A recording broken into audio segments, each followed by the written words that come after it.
अस्सलाम वालेकुम फ्रेंड्स, कैसे हैं आप सब। मैं भी ठीक हूँ अल्हम्दुलिल्लाह। आज जुम्मे का दिन है और जुम्मे की रूटीन आप लोगों से शेयर करूंगी। जुम्मा की 7 सुन्नतों में से एक है नेल्स काटना। मैं जुम्मा के दिन कोशिश करती हूँ अपने और बच्चों के नेल्स काट लूँ। जुम्मा का जो दिन होता है ना, वो एक मुकद्दस दिन होता है और बंदा कोशिश करता है कि ना जल्दी से अपने काम समेट के ना इबादत में टाइम गुजारे। फ्राइडे को ना मेरी कोशिश होती है कि मैं किचन के सारे काम ना जल्दी से कंप्लीट करके ना और फिर सूरह कहफ पढूं और जुम्मा की नमाज पढूं। आज फरहान की फरमाइश थी कि मटन का अचार गोश्त बनाएं, तो चलें उसकी रेसिपी बताते हैं। मैंने प्याजों को चॉप कर लिया था और उसमें 2 चम्मच ऑयल के डाल दिए थे। अंजिश भी स्कूल से वापस आ गई थी और उसके मसले जो है ना वो आते साथ ही स्टार्ट हो चुके थे। चूँकि हम मटन का अचार गोश्त बना रहे हैं तो उसमें ना पहले उसको गोश्त को गलाने के लिए ना मैं सारी चीजें इकट्ठी डाल के ना कुकर लगा देती हूँ। इस तरीके से गोश्त भी गल जाता है और प्याज टमाटर वगैरह हर चीज ना सही से गल जाते हैं। चॉप किए हुए टमाटर, लहसुन अदरक पेस्ट और गोश्त जो है मैंने ऐड कर दिया था। इसमें हस्बे जरूरत पानी डाल के ना मैं इसको कुकर लगा दूंगी। फ्राइडे के दिन ना मेरी कोशिश होती है कि मैं किचन के कामों से ना 1 बजे से पहले फ्री हो जाऊं, फिर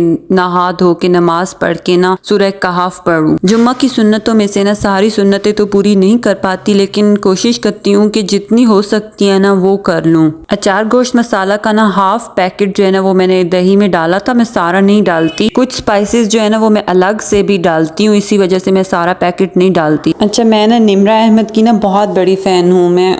मैंने कुरान कोर्सेज भी किए हैं और उनके मैंने तकरीबन सारे नॉवेल्स पढ़ लिए हैं और मेरी कोशिश होती है कि मैं उनकी बहुत अच्छी जो बातें हैं ना उन सब पे अमल करूँ। आजकल ना मैं उनका माला नॉवल पढ़ रही हूँ और उनकी जो इंस्टा की स्टोरीज होती हैं ना बहुत इंटरेस्टिंग होती हैं, वो देखती हूँ। उसमें वो जुम्मा के दिन लाजमी सारी जुम्मा की सुन्नतें बताती हैं और बोलती हैं कि इन सबको पूरा करें। सूरह कहफ जिसका लाजमी जुज है, सूरह कहफ नहीं छोड़नी चाहिए जुम्मा के दिन, वो जरूर पढ़नी चाहिए चाहे जो भी हो जाए। बातों बातों में तो याद ही नहीं रहा कि हम अचार गोश्त बना रहे थे। अच्छा, इसमें मैंने 2 चम्मच नमक के डाले हैं और 2 चम्मच जो है ना लाल मिर्च के डाले हैं और साथ में 1 चम्मच जो है वो पीसे हुए गरम मसाले का डाल देती हूँ। सालन हमारा ना बहुत टेस्टी बन रहा है, बहुत ही मजे की खुशबू आ रही है। आप लोग भी इस रेसिपी को जरूर ट्राई कीजिएगा। मैले कपड़े ना हमारे बहुत ज्यादा इकट्ठे हुए थे, फरहान के भी और बच्चों के भी, तो मैंने आज काम वाली आंटी से कहा कि मशीन लगा दें। जब मैं अपना ये वाला व्लॉग शूट कर रही थी ना तो उस वक्त लाइट चली गई थी और हमारा यूपीएस भी बंद हो गया था, पता नहीं क्या मसला था। तो मुझे लग रहा था कि शायद मैं अपना ना ये वाला रेसिपी वाला व्लॉग ना कंटिन्यू ना कर सकूं। ये मैंने सब्ज मिर्चें, सब्ज धनिया और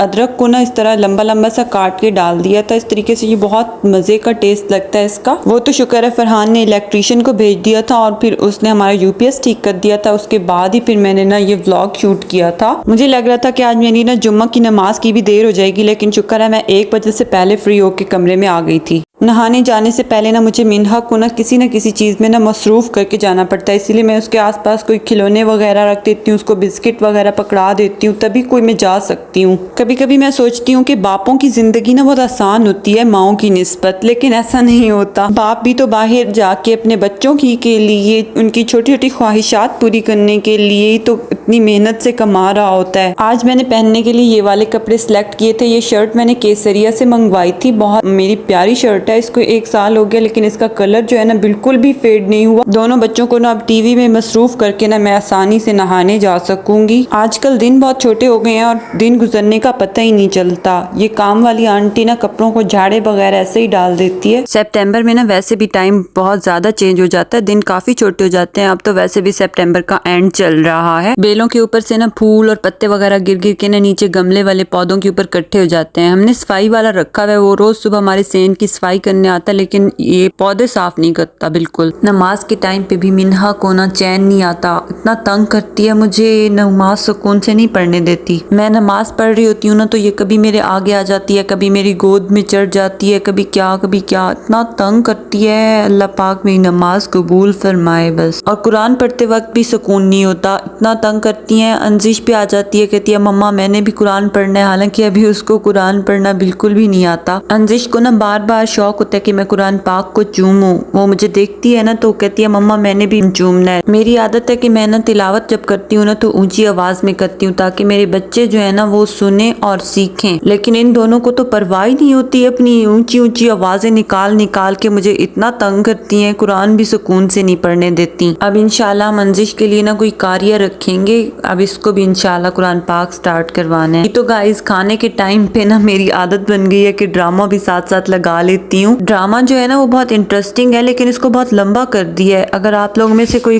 देखता है तो प्लीज मुझे कमेंट करके बताइए, कुछ तबसरा वगैरह कीजिए। आज ना जल्दी से मैंने अंजिश को होमवर्क करवाया और फिर मिन्हा को भी बिठा के ना किचन में जल्दी से आ गई ताकि जल्दी से रोटी बना लूं, क्योंकि भाई आ रहे थे। फरहान के जो बड़े भाई हैं इरफान भाई, वो जज हैं, वो आज अम्मी से मिलने आ रहे थे, तो मैंने सोचा फिर जल्दी से ना काम कंप्लीट कर लूं। इसी वजह से ना गेस्ट रूम मैंने सुबह ना काम वाली आंटी से कह के ना सही सेट करवा लिया था, सफाई वगैरह करवा दी थी अच्छे से। जब मैं रोटी बनाती हूँ ना तो यहाँ पे कपड़ा डाल देती हूँ ताकि आटा जो है ना वो सारी जगह पे फैले नहीं। इस तरीके से ना साफ करना आसान हो जाता है मेरे लिए। आज फिर मैंने ना सब्जी और साथ में ना गोश्त दोनों चीजें बना ली थी। हम लोग ना जब चश्मा ग्रीन लेगून जाते हैं ना तो हमें ना वहाँ का सैलेड बहुत पसंद आता है। वो इतना टेस्टी सैलेड होता है ना, कचूमर सैलेड। हमेशा हर बार ना हम सैलेड पहले से ही मंगवा के ना, बल्कि पहले से खाना आने से पहले ही हम लोग ना सैलेड की प्लेट खत्म कर जाते हैं। इसीलिए फिर फरहान को ना ये वाला सैलेड, कचूमर सैलेड बहुत पसंद है, तो वो कहते हैं कि आप ना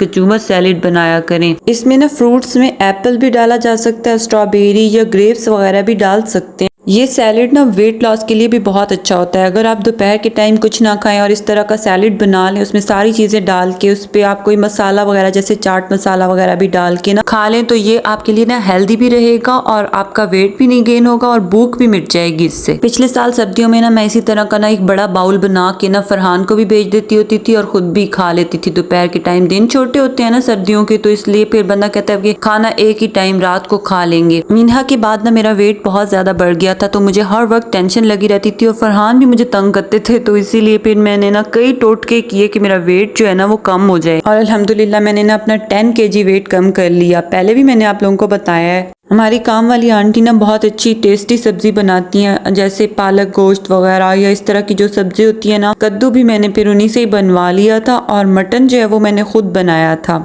मेरी कोशिश होती है कि जैसे ईशा की अजान हो ना मैं नमाज पढ़ लूँ, क्योंकि फिर बाद में देर हो जाती है और बच्चे बहुत ज़्यादा तंग करते हैं, नमाज सुकून से नहीं पढ़ने देते। फिर मैं जैसे ही ना अपनी जाए नमाज बिछाती हूँ ना तो मीनहा जो है ना वो सीधी जाए नमाज पे आ जाती है। आपको मेरी वीडियोज़ में जो चीज़ पसंद आती है प्लीज़ कमेंट करके बता दिया करें, फिर मैं अपनी वीडियोज़ में वही चीज़ लाऊंगी।